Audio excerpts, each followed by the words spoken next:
অস্ট্রেলিয়ার মাটিতে অস্ট্রেলিয়াকেই হারানো বাংলাদেশের ক্রিকেটে এমন জয় শুধু ইতিহাসই নয়, বিশ্ব টেস্ট চ্যাম্পিয়নশিপের হিসাবেও খুলে দিয়েছে নতুন দরজা। ডারউইনে মাইটি অস্ট্রেলিয়াকে 9 উইকেটে হারিয়ে প্রথমবারের মতো তাদের মাটিতে টেস্ট জিতেছে টিম বাংলাদেশ। এই জয়ে টেস্টের 12 পয়েন্টে যোগ হয়ে বাংলাদেশের মোট পয়েন্ট এখন 40, আর পয়েন্টের শতকরা হার বেড়ে হয়েছে 66.67। ফলে টেবিলে চতুর্থ স্থানে থাকলেও টেস্টের ফাইনালের দৌড়ে নিজেদের অবস্থান আরও শক্ত করেছে টাইগাররা। এখন এখানে আসল প্রশ্ন, 2027 সালের লর্ডস ফাইনালে কি বাংলাদেশ আদৌ খেলতে পারবে?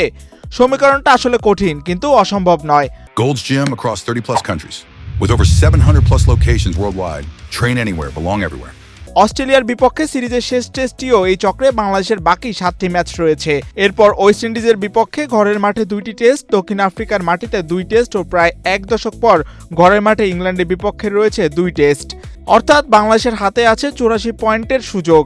মোট 11টি টেস্ট চক্রে 60% উপরে থাকলে বাংলাদেশের প্রয়োজন হবে অন্তত 80 পয়েন্টের কাছাকাছি।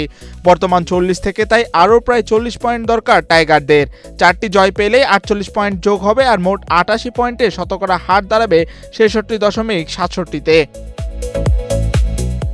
এক্ষেত্রে 3 জয় ও 2টি ড্রতে 44 পয়েন্টে যোগ হয়ে মোট 84 পয়েন্ট হতে পারে বাংলাদেশের, যা 63%-এরও বেশি। তবে শুধু নিজেদের ফল নয়, ফাইনালে উঠতে অন্য দলগুলোর ফলও বাংলাদেশের জন্য হবে গুরুত্বপূর্ণ। কারণ সামনে রয়েছে অস্ট্রেলিয়া, দক্ষিণ আফ্রিকা, নিউজিল্যান্ড, সবাই এখনও বাংলাদেশের ওপরেই আছে। অস্ট্রেলিয়ার বিপক্ষে ঐতিহাসিক টেস্ট ম্যাচ জয় তাই শেষ গন্তব্য নয়, বরং কঠিন পথের মাঝখানে বাংলাদেশের এখন সবচেয়ে বড় আত্মবিশ্বাস। কিন্তু দক্ষিণ আফ্রিকার সঙ্গে সব মিলে 16টি টেস্ট খেলে এখন পর্যন্ত কোনো ম্যাচই জিততে পারেনি বাংলাদেশ। ইংল্যান্ডের সাথে আছে শক্ত চ্যালেঞ্জ এবং ওয়েস্ট ইন্ডিজের বিপক্ষে আছে নতুন সুযোগও। সব মিলে টেস্ট চ্যাম্পিয়নশিপের ফাইনালের দরজা এখনও খোলা, তবে সেখানে পৌঁছাতে হলে বাকি 7 ম্যাচে বাংলাদেশকে প্রায় নিখুঁত ক্রিকেটটাই খেলতে হবে। অস্ট্রেলিয়াকে হারিয়ে যে বার্তা দিয়েছে বাংলাদেশ, এখন সেই বার্তাই সত্যি করতে হবে ধারাবাহিকতায়। বিশেষ করে এই জয়ের পর দলের আত্মবিশ্বাস বেড়েছে, আর সেই আত্মবিশ্বাসকেই কাজে লাগাতে পারলে অসম্ভব মনে হওয়া পথটাও বাস্তব হয়ে উঠতে পারে লাল সবুজের প্রতিনিধিদের জন্য।